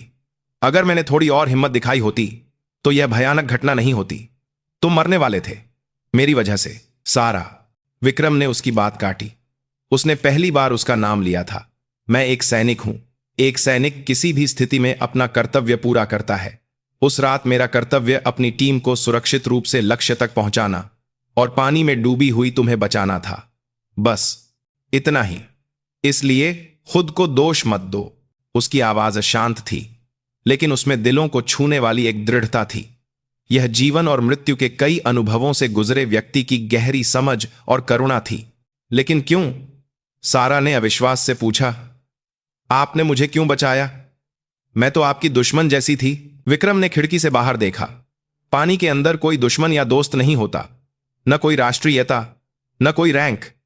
बस एक इंसान होता है जिसे बचाना होता है। यही मार्कोस का पहला सिद्धांत है जो मैंने सीखा है। उसके शब्दों पर सारा कोई जवाब नहीं दे सकी। वह बस चुपचाप खड़ी आंसू बहाती रही। उसकी ताकत की परिभाषा आज पूरी तरह से हिल गई थी। ब्रायन की शक्ति का प्रदर्शन और घमंड कितना खोखला और बचकाना था, यह उसे विक्रम के कार्यों और शब्दों से गहराई से समझ में आ रहा था। काफी देर बाद सारा ने आखिरकार अपने आंसू पोंछे और दृढ़ निश्चय के साथ बोली, जांच खत्म होने के बाद मैं ब्रायन से मिलने का सोच रही हूं। मैं उससे माफी मांगने नहीं जा रही। मैं उसे यह बताने जा रही हूं कि मैंने तुमसे क्या सीखा और उसकी गलती कितनी मूर्खतापूर्ण थी। शायद यही एकमात्र तरीका है जिससे मैं प्रायश्चित कर सकती हूं। उसकी आंखों में अब कोई हिचकिचाहट नहीं थी। दुख और अपराधबोध के बीच वह थोड़ी और परिपक्व हो गई थी। विक्रम ने उसे देखकर हल्की सी मुस्कान दी। उस दोपहर भारतीय और अमेरिकी सैन्य जांच अधिकारियों की संयुक्त जांच का परिणाम आधिकारिक तौर पर घोषित किया गया। संयुक्त अभ्यास के दौरान हुई दुर्घटना को एक अमेरिकी सैनिक की सुनियोजित आपराधिक हरकत के रूप में अंतिम रूप दिया गया, और यह भी जोड़ा गया कि उस त्रासदी में लेफ्टिनेंट विक्रम सिंह राठौर का वीरतापूर्ण कार्य दोनों देशों की सेनाओं के लिए एक मिसाल था। सच इस तरह घावों और निशानों के साथ सामने आया, लेकिन उस गहरे घाव के भीतर एक नए रिश्ते का अंकुर बहुत शांति से और मजबूती से फूट रहा था। कुछ दिनों बाद विक्रम और सारा को छुट्टी मिल गई और वे विशाखापत्तनम बेस पर लौट आए। कंधे की चोट के कारण विक्रम को कुछ समय के लिए सभी प्रशिक्षणों से बाहर कर दिया गया और सारा को आधिकारिक मेडिकल रिपोर्ट तैयार करने के लिए कुछ और दिन बेस पर रुकना पड़ा। संयुक्त अभ्यास लगभग रद्द हो गया था, लेकिन बाकी अमेरिकी सैनिकों को ब्रायन के प्रत्यर्पण और अन्य औपचारिकताओं के पूरा होने तक इंतजार करना था। बेस का माहौल भारी और अजीब था। मार्कोस और अमेरिकी सैनिकों के बीच अभी भी एक अदृश्य दीवार थी। भले ही यह ब्रायन की अकेली हरकत थी, लेकिन एक अमेरिकी सैनिक ने अपने साथी को मारने की कोशिश की का दाग आसानी से मिटने वाला नहीं था। इस अजीब माहौल को दोनों यूनिटों के कमांडरों के फैसले ने तोड़ा। उन्होंने सभी जवानों को परेड ग्राउंड पर इकट्ठा किया। इस घटना ने हम सभी को गहरा घाव दिया है, मार्कोस कमांडर ने पहले कहा, लेकिन हम एक व्यक्ति की गलती के कारण दशकों से चले आ रहे दोनों देशों के मजबूत गठबंधन और विश्वास को नहीं छोड़ सकते। हम साथी हैं, असली दुश्मन हमारे बाहर है। हमें इस परीक्षा से और भी मजबूत होकर निकलना होगा। इसके बाद अमेरिकी कमांडर मंच पर आए। उन्होंने सभी जवानों के सामने गहरा सिर झुकाया। मेरे एक जवान द्वारा किए गए इस भयानक अपराध के लिए एक कमांडर के रूप में मैं तहे दिल से माफी मांगता हूं और अपनी जान पर खेलकर अपने साथी को बचाने वाले लेफ्टिनेंट विक्रम सिंह राठौर के वीरतापूर्ण कार्य के प्रति मैं गहरा सम्मान व्यक्त करता हूं। उनका कार्य ही वह सच्चा मूल्य है जिसका हम सैनिकों को पालन करना चाहिए। हम इस शर्मिंदगी और इस आभार को कभी नहीं भूलेंगे। सच्चे दिल से की गई माफी और वादे से जवानों के कठोर चेहरे धीरे धीरे नरम पड़ने लगे। उस दोपहर ब्रायन ओ'कॉनेल चुपचाप बेस से चला गया। उसे विदा करने वाला कोई नहीं था। एक सैन्य जीप में बैठते समय उसकी पीठ बेहद दयनीय और अकेली लग रही थी। एक समय जो विशाल पहाड़ जैसा दिखता था, वह उस आदमी का अंतिम रूप था। विक्रम ने अपने स्वस्थ दाहिने हाथ से हल्का पुनर्वास अभ्यास करते हुए दूर से यह दृश्य देखा। उसके मन में न तो दया थी और न ही संतोष। वह बस बहती हवा की तरह सब कुछ शांति से स्वीकार कर रहा था। वह जा रहा है। सारा उसके पास आकर खड़ी हो गई थी। उसके हाथ में एक छोटा सा दवा का पैकेट था। दर्द निवारक का समय हो गया है। उसने स्वाभाविक रूप से दवा और पानी दिया। छुट्टी के बाद से वह विक्रम के स्वास्थ्य का ध्यान रखना अपना कर्तव्य समझ रही थी। शुक्रिया। विक्रम ने दवा ले ली। दोनों चुपचाप उस जीप को देखते रहे जब तक कि वह नजरों से ओझल नहीं हो गई। मैं कल उससे मिली थी, सारा ने धीरे से कहा। हिरासत केंद्र में? विक्रम ने हैरानी से उसे देखा। उसने कुछ नहीं कहा, बस खाली आंखों से शून्य में देखता रहा। ऐसा लगा जैसे वह मेरी कोई बात सुन ही नहीं रहा हो। सारा की आवाज उदास हो गई। मैंने उसे वह सब कुछ कह दिया जो मैं कहना चाहती थी। मैंने तुमसे क्या सीखा, मैंने क्या महसूस किया, और यह है कि मैं उसे फिर कभी नहीं देखना चाहती। उसने सिर उठाकर विक्रम को देखा। अब सब कुछ सच में खत्म हो गया है ना? हां, खत्म हो गया, विक्रम ने संक्षेप में उत्तर दिया। दोनों ने ब्रायन के बारे में और बात नहीं की। इसके बजाय वे बेस के पास एक शांत समुद्र तट की ओर धीरे धीरे चलने लगे। रामकृष्ण बीच, लहरें शांत थीं और सीगल पक्षी आजादी से आसमान में उड़ रहे थे। यह विश्वास करना मुश्किल था कि यह वही समुद्र था जहां उस रात तूफान आया था। मुझे एक बात पूछनी है, काफी देर चलने के बाद सारा ने पूछा। उस समय उस पानी के अंदर क्या आपको डर नहीं लगा? आप भी मर सकते थे। विक्रम एक पल के लिए रुका और समुद्र को देखा। डर हमेशा होता है। जो सैनिक कहता है कि उसे डर नहीं लगता, वह या तो झूठा है या पागल। लेकिन हम उस डर को नियंत्रित करना सीखते हैं ताकि हम केवल अपने सामने के मिशन पर ध्यान केंद्रित कर सकें। उस पल मेरा मिशन तुम्हें बचाना था। डर उसके बाद की बात थी। उसके सीधे और स्पष्ट जवाब से सारा एक बार फिर बहुत प्रभावित हुई। उसे एहसास हुआ कि वह दुनिया को कितने संकीर्ण दृष्टिकोण से देखती थी।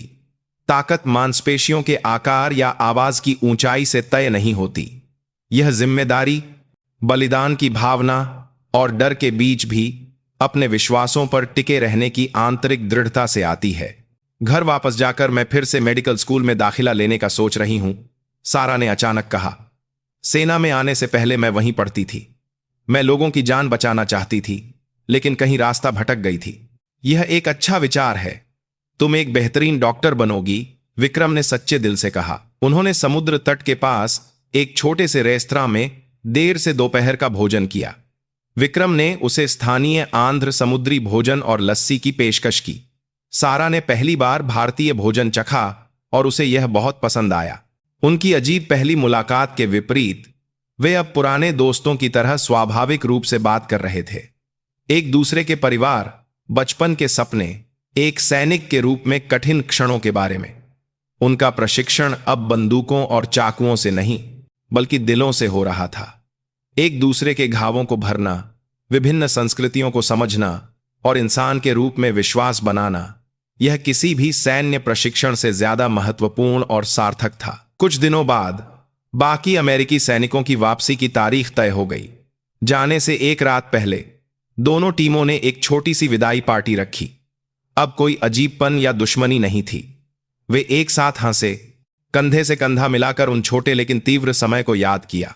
पार्टी खत्म होने के बाद सारा विक्रम को ढूंढने आई। मैं कल सुबह की उड़ान से जा रही हूं। हां, मैंने सुना, लेकिन मैंने मुख्यालय को रिपोर्ट करके एक सप्ताह और रुकने का फैसला किया है। मैंने बहाना बनाया कि मुझे बहुत सारी मेडिकल रिपोर्ट तैयार करनी है, उसने थोड़ा शर्माते हुए कहा। विक्रम ने बिना कुछ कहे उसे देखा। उसकी आंखें रात के समुद्र की तरह गहरी और गर्म थीं। बिना पूछे ही वह उसके मन की बात समझ गया था। दोनों घाट पर कंधे से कंधा मिलाकर खड़े होकर शांत रात के समुद्र को देख रहे थे। यह वही समुद्र था जहां उस दिन की त्रासदी शुरू हुई थी, लेकिन अब यह समुद्र दोनों के लिए बिल्कुल अलग मायने रखता था। यह एक ऐसा समुद्र था जिसने विश्वासघात और मौत के घावों पर साहस और बलिदान की एक नई याद को संजोया था। शांतिपूर्ण लहरों की आवाज धीरे धीरे उन दोनों के बीच की खामोशी को भर रही थी। एक सप्ताह का समय तीर की तरह बीत गया। सारा के भारत में रहने के दौरान विक्रम का कंधा काफी ठीक हो गया था। दोनों लगभग हर दिन साथ समय बिताते थे। वे साथ में पुनर्वास अभ्यास करते, विशाखापत्तनम की पुरानी गलियों में घूमते या शहर के एक छोटे से सिनेमा घर में कोई भारतीय फिल्म देखते। यह उनके लिए एक सामान्य दिनचर्या थी, लेकिन यह समय उनके घावों को भरने और उनके दिलों के बीच की दूरी को कम करने की एक कीमती प्रक्रिया थी। और आखिरकार विक्रम के पदक समारोह का दिन आ गया। विशाखापत्तनम नौसैनिक अड्डे का विशाल परेड ग्राउंड सुबह से ही एक गंभीर लेकिन उत्सवपूर्ण माहौल में डूबा हुआ था। यह एक असाधारण रूप से भव्य समारोह था, जिसमें भारतीय नौसेना प्रमुख और भारत में अमेरिकी सैन्य बलों के कमांडर भी शामिल हुए थे। यह समारोह केवल एक सैनिक की उपलब्धि का सम्मान करने के लिए नहीं था, बल्कि एक अप्रिय घटना से हिल गए भारत अमेरिका गठबंधन की दृढ़ता को प्रदर्शित करने और दोनों देशों की सेनाओं के बीच विश्वास बहाल करने का एक प्रतीकात्मक अवसर भी था। परेड ग्राउंड पर मार्कोस और बचे हुए अमेरिकी सैनिक कतारों में खड़े थे और मंच पर दोनों देशों के वरिष्ठ अधिकारी बैठे थे। सारा अमेरिकी पक्ष की अतिथि के रूप में एक तरफ की सीटों पर बैठी थी। उसका दिल अनजाने में ही जोर जोर से धड़क रहा था। भारत और अमेरिका के राष्ट्रगान के बाद पदक समारोह शुरू हुआ। नौसेना प्रमुख खुद मंच पर आए। Lieutenant Vikram Singh Rathore, sir. मंच के नीचे इंतजार कर रहे विक्रम ने जोरदार आवाज में जवाब दिया और सधे हुए कदमों से मंच की ओर बढ़ा। उसकी नई सफेद नौसेना वर्दी उसके सुगठित शरीर को और भी आकर्षक बना रही थी। नौसेना प्रमुख के एक सहयोगी ने गंभीर आवाज में प्रशस्ति पत्र पढ़ना शुरू किया। लेफ्टिनेंट विक्रम सिंह राठौर ने भारत अमेरिका संयुक्त अभ्यास के दौरान एक अप्रत्याशित संकट की स्थिति में अपनी जान की परवाह न करते हुए अटूट सैनिक भावना और बलिदान का प्रदर्शन किया। जानबूझकर उपकरण में की गई खराबी से जान जोखिम में होने के बावजूद उन्होंने शांति से टीम का नेतृत्व किया और अतिरिक्त नुकसान को रोका और एक साथी सैनिक को बचाने के लिए अपनी जान जोखिम में डालकर प्रशस्ति पत्र पढ़े जाने के दौरान उस रात की यादें सभी के दिमाग में एक फिल्म की तरह घूम गईं। स्याह समुद्र, तेज लहरें और जीवन और मृत्यु की सीमा पर एक आदमी का संघर्ष। पाठ समाप्त होने के बाद नौसेना प्रमुख ने भारतीय सशस्त्र बलों के सर्वोच्च शांतिकालीन वीरता पुरस्कारों में से एक शौर्य चक्र को उठाया और विक्रम के पास गए। भारतीय नौसेना के गौरवशाली पुत्र लेफ्टिनेंट विक्रम सिंह राठौर, तुम्हारे साहस और बलिदान के लिए मैं भारतीय सशस्त्र बलों की ओर से असीम सम्मान व्यक्त करता हूं। जिस क्षण नौसेना प्रमुख ने उसकी छाती पर पदक लगाया, परेड ग्राउंड पर मौजूद सभी सैनिकों ने जोरदार तालियां बजाईं। इसके बाद अमेरिकी कमांडर आगे आए और एक अमेरिकी नौसेना विशेष सेवा पदक उसकी छाती पर लगाया और गर्मजोशी से उसका हाथ मिलाया। विक्रम सावधान की मुद्रा में खड़ा रहा। उसकी छाती पर लगे 2 पदक सुबह की धूप में चमक रहे थे, लेकिन उसका मन सम्मान की खुशी से ज्यादा एक भारी जिम्मेदारी से भरा था। यह पदक एक ऐसे व्यक्ति को दिया गया था जो मर सकता था लेकिन बच गया। यह जीवन का वजन था और एक सवाल था कि उसे एक सैनिक के रूप में भविष्य में कैसे जीना है। उसने अपने उन टीम के साथियों को याद किया जिन्होंने उसके साथ तूफान का सामना किया था, और उन साथियों को जो आज यहां नहीं थे और चुपचाप अपनी आंखें बंद कर लीं। सारा ने अपनी आंखों में आंसू महसूस किए और यह दृश्य देखती रही। घमंडी और क्रूर अमेरिकी सैनिकों के बीच वह शांत लेकिन सबसे मजबूत आदमी था। मौत के डर के सामने स्वेच्छा से खुद को बलिदान करने वाला आदमी। अब वह दोनों देशों की सेनाओं का हीरो बनकर वहां खड़ा था। उसे इस बात पर गर्व महसूस हुआ कि वह इस वीरतापूर्ण कहानी का एक हिस्सा थी। समारोह के बाद विक्रम अपने साथियों से घिरा हुआ था और बधाई स्वीकार करने में व्यस्त था। कुछ देर बाद उसने भीड़ में सारा को अपना इंतजार करते हुए पाया। उसने अपने साथियों से अनुमति ली और उसके पास गया। बधाई हो लेफ्टिनेंट, सारा ने सच्ची मुस्कान के साथ कहा। आप बहुत शानदार लग रहे थे। शुक्रिया। विक्रम ने शर्मिंदगी से अपने पदकों को देखा। मैं कल सच में जा रही हूं। सारा की बात पर एक पल की खामोशी छा गई। पिछले सप्ताह का समय एक सपने की तरह लग रहा था। आपसे मिलकर मैंने बहुत कुछ सीखा। असली ताकत क्या है, असली साहस क्या है, मैं इसे जीवन भर नहीं भूलूंगी। मैंने भी, विक्रम ने कहा। तुम्हारी वजह से मैं एक सैनिक के रूप में अपने रास्ते की फिर से पुष्टि कर सका। दोनों ने ज्यादा बातें नहीं की, लेकिन उनकी आंखों में किसी भी शब्द से ज्यादा गहरी समझ, सम्मान और विदाई का दुख था। क्या आप मुझे अपना ईमेल पता दे सकते हैं? सारा ने हिम्मत करके पूछा। विक्रम ने मुस्कुराते हुए एक नोटबुक निकाली और अपना ईमेल पता लिखकर उसे दे दिया। यह भविष्य का कोई बड़ा वादा नहीं था, लेकिन यह हजारों किलोमीटर दूर भी एक दूसरे के जीवन का समर्थन करने और याद रखने का एक शांत और दृढ़ वादा था। अगली सुबह विशाखापत्तनम अंतर्राष्ट्रीय हवाई अड्डा। विक्रम प्रस्थान द्वार की ओर जाती सारा की पीठ को देखता रहा। गेट में प्रवेश करने से ठीक पहले सारा मुड़ी और उसकी ओर हाथ हिलाया। उसकी आंखों में आंसू थे, लेकिन वह मुस्कुरा रही थी। विक्रम ने भी धीरे से हाथ हिलाकर जवाब दिया। जब तक वह पूरी तरह से नजरों से ओझल नहीं हो गई, विक्रम कुछ देर तक वहीं खड़ा रहा। एक तूफानी मुलाकात विश्वासघात से शुरू हुआ, लेकिन बलिदान और समझ के साथ समाप्त हुआ एक अजीब रिश्ता। उसने अपनी छाती पर लगे पदक के ठंडे स्पर्श को महसूस किया और चुपचाप हवाई अड्डे से बाहर निकल गया। बेस वापस जाते समय वह खिड़की से बाहर देख रहा था। सब कुछ अपनी जगह पर लौट रहा था। वह फिर से मार्कोस के युद्ध प्रशिक्षक के रूप में, भारत के एक सैनिक के रूप में वापस जाएगा, लेकिन उसके दिल में पहले से कहीं ज्यादा नई यादें और भावनाएं गहराई से अंकित हो गई थीं। यह किसी भी पदक से ज्यादा कीमती और किसी भी प्रशिक्षण से ज्यादा उसे मजबूत बनाने वाला जीवन नामक एक पदक था। अब वह उस पदक का वजन उठाकर अपने काले लहरों वाले समुद्र में वापस जाने के लिए तैयार था। कई महीने बीत गए। विशाखापत्तनम की वह झुलसा देने वाली गर्मी और पसीने की चिपचिपाहट जो यादों में बसी थी, अब जा चुकी थी और हड्डियों को कंपा देने वाली ठंडी हवाओं का मौसम आ गया था। समुद्र मौसम के साथ और भी गहरा नीला हो गया था और लहरें पहले से ज्यादा उग्र और खतरनाक हो गई थीं। होश में रहो, तुम्हारी सीमा केवल तुम्हारे दिमाग में है। अगर तुम इन मामूली लहरों से हार गए तो असली लड़ाई में क्या करोगे? विक्रम की दहाड़ बर्फीले सर्दियों के समुद्र को चीरती हुई प्रशिक्षुओं की हड्डियों तक पहुंच रही थी। उसका कंधा पूरी तरह से ठीक हो गया था। वह फिर से मार्कोस के हेल वीक के प्रशिक्षक के रूप में लौट आया था और भविष्य के योद्धाओं को चरम स्थितियों में प्रशिक्षित कर रहा था। रबर की नाव इब्स को सिर पर उठाए ठंडे समुद्र को पार कर रहे प्रशिक्षुओं के चेहरे ठंड और थकावट से नीले पड़ गए थे। उनमें से एक प्रशिक्षु लड़खड़ाकर लाइन से बाहर होने लगा तो विक्रम ने तुरंत समुद्र में कूदकर उसका कॉलर पकड़ लिया। हार मानना है ना? नहीं कर सकता सर। मेरे पीछे जो साथी है, अगर मैं यहां गिर गया तो उसे मेरा वजन भी उठाना पड़ेगा। तुम्हारी एक गलती से पूरी टीम मर सकती है, फिर भी हार माननी है? विक्रम की चीख सिर्फ एक डांट नहीं थी, यह वह जीवन दर्शन था जिसे उसने अनगिनत बार मौत का सामना करके सीखा था। एक ऐसी जगह जहां अकेले जीवित नहीं रहा जा सकता, जहां एक साथी का होना ही तुम्हारी जीवन रेखा है, वही विशेष बल थे। प्रशिक्षु रोते हुए भी फिर से दांत भींचकर नाव के नीचे अपना कंधा लगा दिया। तब जाकर विक्रम ने उसका कॉलर छोड़ा और किनारे पर वापस आ गया।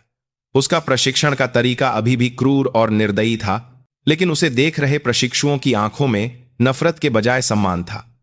वे सब जानते थे कि कुछ महीने पहले उन्हें सिखाने वाले इसी प्रशिक्षक ने इसी समुद्र में क्या कर दिखाया था। वह एक जीवित किंवदंती था और मार्कोस की वह भावना थी जिसे वे अपनाना चाहते थे। एक नरक जैसे दिन के प्रशिक्षण के बाद थके हुए शरीर के साथ अपने कार्यालय में लौटे विक्रम को अपनी मेज पर एक पत्र मिला। यह एक अंतर्राष्ट्रीय पत्र था। भेजने वाली थी सारा जॉनसन। उसने एक पल के लिए अपनी भीगी वर्दी की आस्तीन से अपने हाथ पोंछे और सावधानी से पत्र खोला। कंप्यूटर स्क्रीन पर देखे जाने वाले ईमेल के विपरीत कागज का स्पर्श और हाथ से लिखी लिखावट की गर्माहट अजीब लेकिन सुखद थी। विक्रम, कैसे हो? यहां शिकागो में पहली बर्फबारी हुई है। मैं सोच रही हूं कि तुम्हारे विशाखापत्तनम का समुद्र अब कैसा होगा। मैं फिर से एक मेडिकल छात्रा बन गई हूं। हर दिन पढ़ाई का इतना बोझ होता है कि मैं पागल हो जाती हूं, लेकिन एक भी दिन ऐसा नहीं जाता जब मैं तुम्हारे बारे में नहीं सोचती। शरीर रचना विज्ञान की कक्षा में मैं मानव शरीर की जटिलता पर हैरान होती हूं, लेकिन साथ ही यह भी महसूस करती हूं कि इंसान कितना नाजुक है। और फिर मैं सोचती हूं कि इस नाजुक शरीर को क्या चीज सहारा देती है। जैसा कि तुमने दिखाया था, वह है विश्वास, साहस और अपने साथियों के प्रति जिम्मेदारी। कुछ समय पहले मुझे ब्रायन के बारे में पता चला। उसे सैन्य अदालत से अपमानजनक बर्खास्तगी और लंबी कैद की सजा मिली है। यह खबर सुनकर मेरे मन में बचा हुआ आखिरी गुस्सा और दया का अंश भी गायब हो गया। अब वह मेरी यादों के एक पन्ने पर सिर्फ एक मूर्ख अतीत का हिस्सा है। मैंने अपनी एक कक्षा में post traumatic stress disorder PTSD के बारे में पढ़ा था। प्रोफेसर ने कहा कि चरम अनुभव कभी कभी किसी व्यक्ति के जीवन को पूरी तरह से बदल देते हैं। उस रात की घटना मेरे लिए एक भयानक आघात थी, लेकिन यह तुमसे मिलने का एक जरिया भी बनी। तुमने मुझे घाव नहीं बल्कि जीवन की एक नई दिशा दिखाने वाला एक कंपास दिया। पानी के अंदर बस एक इंसान होता है जिसे बचाना होता है। भविष्य में जब मैं डॉक्टर का कोट पहनूंगी तो यह शब्द मेरे लिए हिप्पोक्रेटिक शपथ से भी ज्यादा महत्वपूर्ण आदर्श वाक्य होगा। कृपया अपना ख्याल रखना। मैं प्रार्थना करती हूं कि जिस समुद्र की तुम रक्षा करते हो वह हमेशा शांत रहे, और जिन कैडेट्स को तुम प्रशिक्षित करते हो वे सब तुम्हारी तरह ही महान सैनिक बने। तुम्हारी दोस्त सारा। विक्रम ने पत्र पढ़कर चुपचाप उसे अपनी मेज की दराज में रख दिया। दराज के अंदर उस दिन मिले 2 पदक उस फीके पड़ चुके पत्र के साथ रखे थे। उसने जवाब नहीं लिखा। वह जानता था कि उसका सबसे अच्छा जवाब आज भी अपनी जगह पर चुपचाप अपना कर्तव्य पूरा करना है। खिड़की के बाहर घना अंधेरा छा चुका था। वह अपनी जगह से उठा और फिर से घाट की ओर चल पड़ा। वही जगह जहां उस रात सारी त्रासदी और गौरव की शुरुआत हुई थी। ठंडी सर्दियों की हवा उसके गालों को छू रही थी। उसने अपनी आंखें बंद की और समुद्र की आवाज सुनी। किनारे से टकराकर टूटती लहरों की आवाज, दूर से आती सीगल की पुकार और उन सबको समेटती रात की विशाल खामोशी। समुद्र सब कुछ याद रखता था। एक आदमी का मूर्खतापूर्ण स्वाभिमान और घिनौना विश्वासघात, और दूसरे आदमी का महान साहस और पवित्र बलिदान। उस रात के सारे सच को अपने अंदर समेटे हुए समुद्र आज भी उसी जगह पर शांत लहरें मार रहा था जैसे कुछ हुआ ही ना हो। विक्रम अब उस दिन की यादों से परेशान नहीं होता था। वह अब उसका एक हिस्सा बन चुकी थीं। उसके कंधे पर बचे निशान की तरह, उसकी छाती पर लगे पदक की तरह, उसके सैनिक जीवन में गहराई से अंकित एक मील का पत्थर। वह कोई हीरो नहीं था, वह बस भारत माता के समुद्र तटों की रक्षा करने वाले अनगिनत गुमनाम रक्षकों में से एक था। उसका कर्तव्य सम्मान पाना नहीं, बल्कि दूसरों को शांतिपूर्ण जीवन देने के लिए अदृश्य रहकर लहरों से लड़ना था। उसने अपनी जेब से ठंडे हो चुके हाथ निकाले और अपनी छाती पर लगे मार्कोस के प्रतीक चिन्ह को छुआ। द फ्यू द फियरलेस, कुछ ही जो निडर है। हां, असंभव कुछ भी नहीं है। इंसान की सबसे गहरी निराशा में भी उम्मीद को बाहर निकालना और सबसे घिनौने विश्वासघात के सामने भी इंसानियत की गरिमा को बनाए रखना, यही उसकी और उसके द्वारा तैयार किए जाने वाले भविष्य के योद्धाओं की नियति थी। विक्रम ने एक बार फिर गहरे काले समुद्र को देखा। उसकी आंखें सर्दियों की रात के समुद्र की तरह ठंडी और शांत थीं, लेकिन उनकी गहराई में किसी भी आग से ज्यादा गर्म कर्तव्य की भावना चुपचाप जल रही थी। वह चुपचाप मुड़ा और प्रशिक्षण मैदान की ओर चल पड़ा।